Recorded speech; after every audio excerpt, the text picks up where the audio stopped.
Hello, Stuart Crawford again, and back to Ukraine for this particular podcast. There has been much rejoicing mixed with a sense of relief that the USA and Germany have agreed to send main battle tanks to Ukraine.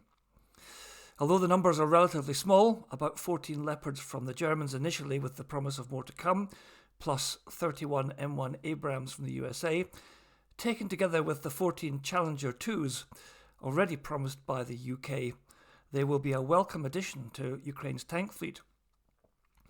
The hope is, of course, that other countries will now feel enabled to join in.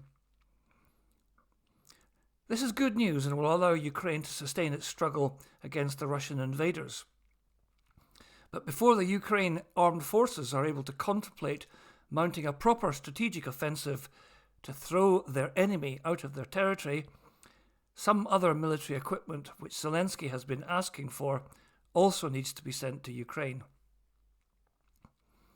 Most important of all is the provision of modern military aircraft, including fast jets and attack helicopters.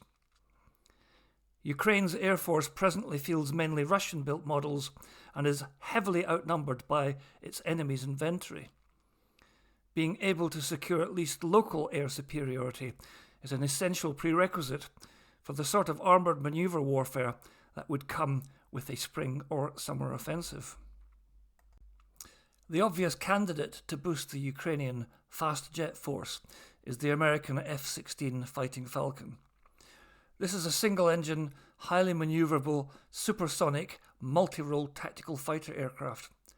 Smaller and lighter than many of its competitors, but widely available and sold by the United States to at least 25 other countries. It is exactly the right plane for Ukraine.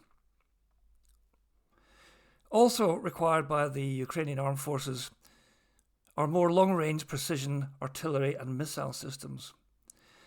Again, the obvious candidate here is the US ATACMS missile, which has a 300-kilometre range and would allow Ukraine to interdict, for example, the bridge across the Kerch Strait between Russia and Crimea with great accuracy.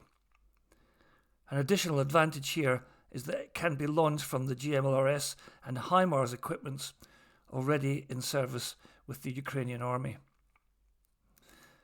Whether the USA will mirror Germany's decision to send Leopard 2 tanks and allow the transfer of F-16 and ATACMS to Ukraine remains to be seen, but they would undoubtedly help bolster the Ukrainian armed forces' capabilities ahead of their expected spring offensive.